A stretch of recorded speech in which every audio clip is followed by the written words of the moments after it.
Alito, Chimachukma, Sahofi Cho, Maku Skyhand, aka Strongbow, aka Tennessee Walker.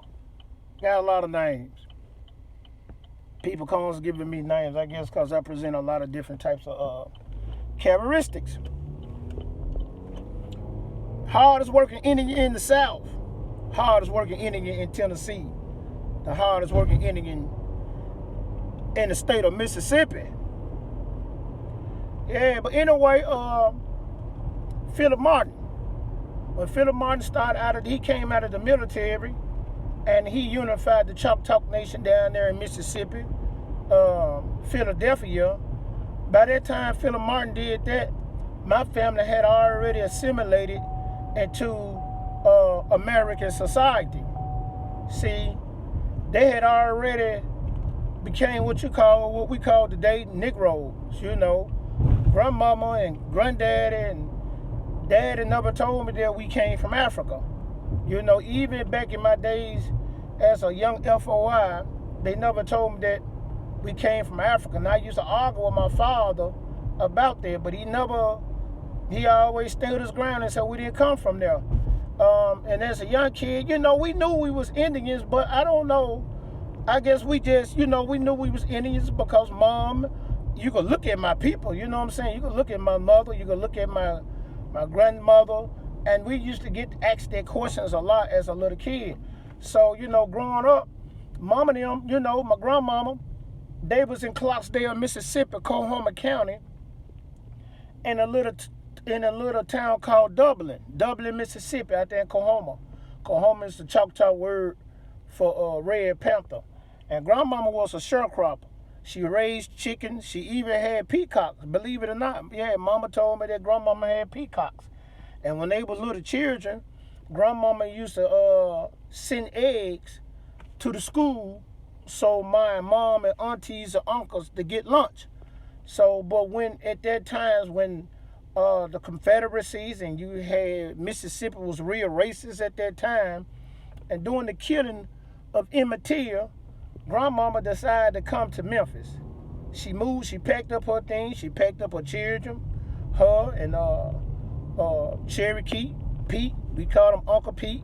Granddaddy had already moved to Chicago. Granddaddy got on down. He moved to Chicago. He took the family of Wesleys. A family of Wesleys went to Chicago, a family of Wesleys stayed in Mississippi, and a family of Wesleys came to Mississippi. So, Grandma was fearing for Uncle them life. She was fearing for my uncle's life, her son's life, And my mama was a rebel. They sent her to St. Louis. My mom went to St. Louis. She was a rebel. She wasn't going. White people threw rocks at my mama. My mama picked up the rocks and threw it right back at the white people. My mama never called white people as a young girl Mrs. this and Mrs. that. She never did that. However, other young girls had to refer to young white women as Mrs. My mama never did that. She was a rebel. And she could give you a beautiful story how I was born. You know what I'm saying? So I was born like this. I was born a rebel. It's just in my blood.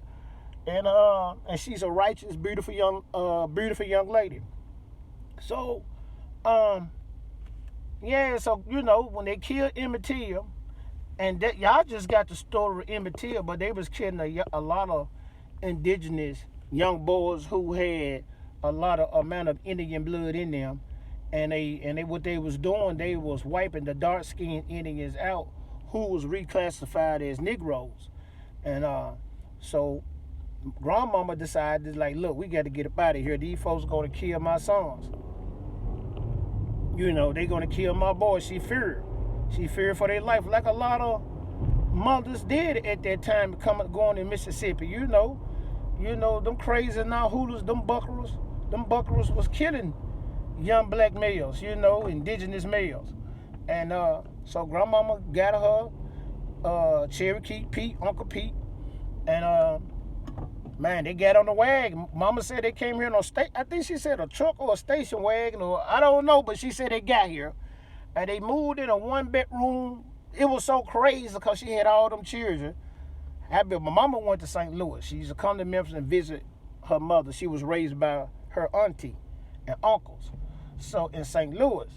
So she used to come here and visit mama and them, but grandmama and them came here on a wagon. They moved in a duplex, a 1-bedroom duplex. They just packed their shit up and just got on down to Memphis. They were like, man, we got to roll. So my family, we didn't come up on a reservation.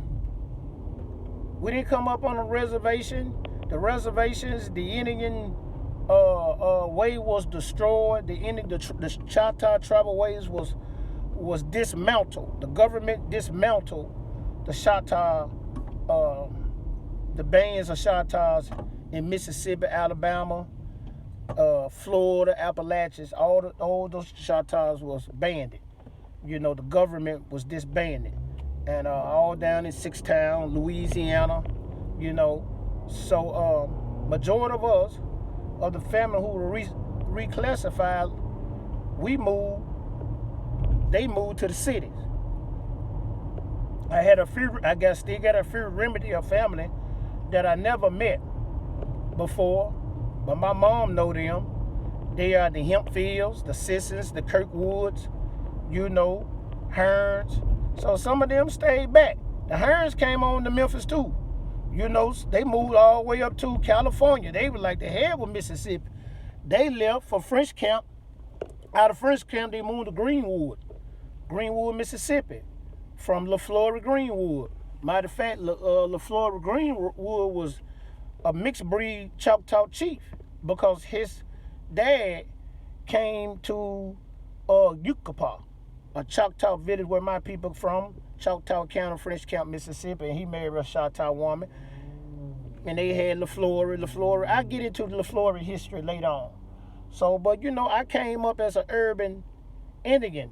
I came up as a black person, a black guy. You know, that's all we knew. You know, mom and them, you know, they ain't talk a lot about things. I had to put mom to the side, and she'll talk about it. Now she's more open to talking about a lot of our history now. You know what I'm saying? She's real open, but grandmama barely did talk about it, you know what I'm saying? Because the family at that time, they was very secretive, and you couldn't get nothing out of it. But it was always a whispering.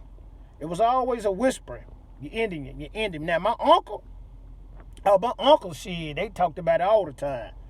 They always tell you, boy, you're Indian. You know what I'm saying? I had some smart, brilliant uncles.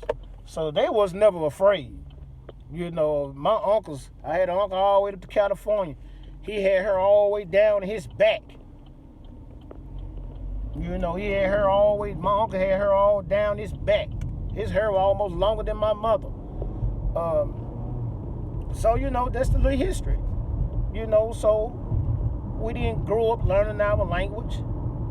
Grandmama, she kept some of the ways. You seen those Indian ways in the house. You know, you seen them Indian cookings in the house. You know, the way she wore her dress with the apron on her dress. We had a lot of Geechee ways too. And I'm going to talk about that Yamasa Geechee. And I'm going to talk about that too. You know, so, yeah. So, and that's what some of the natives and the indigenous people in Mississippi got to understand. A lot of us didn't come up on them reservations. Our reservation was the ghettos and the hoods of America.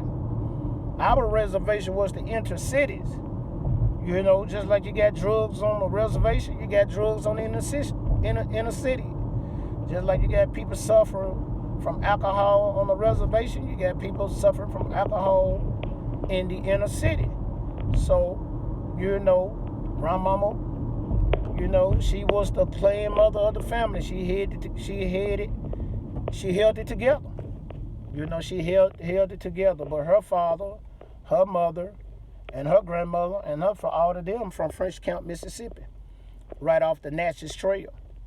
You know, I go and look into their history and talk about their history. So this is what I like to hear. I like to hear people talk about their history. You know what I'm saying? And your Indian connections.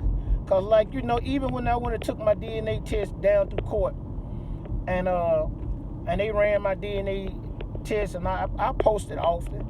They said they ran my DNA test through a Native American community. My DNA came out 50% American Indian. See? And it wasn't no shock to me. It was a shock to the judge. The judge was like, look, you got to get you a lawyer. And the prosecutor, he was there was saying, like, what tribe you from? What tribe you from? He told me he used to work for the BIA.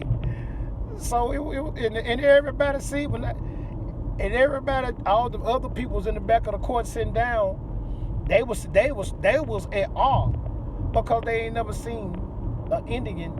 The Indian that looked like me, they thought we was black. The Indian that looked like me, they thought I was an African American. So they was at awe to see this dreadlocked Indian standing before the judge have more Indian blood than some of the Indians, some of the $5 Indians that we look at today, and y'all respect those $5 Indians, and those Indians have less Indian blood than the indigenous people of Mississippi, Alabama, Louisiana, and the inner city of Memphis. So I'm going to continue to keep dropping this information. I'm going to keep giving y'all oral story, you know. So I'm about to go to a farm meeting. My granddaddy, my everybody in my family were farmers. My grandmother was a farmer. She lived off the farm. That's what she did. She bought land and everything. That woman was a straight up businesswoman.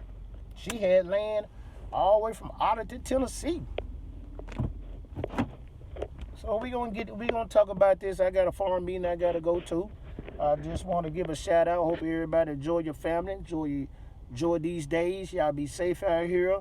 Chapisa Shalak Shani.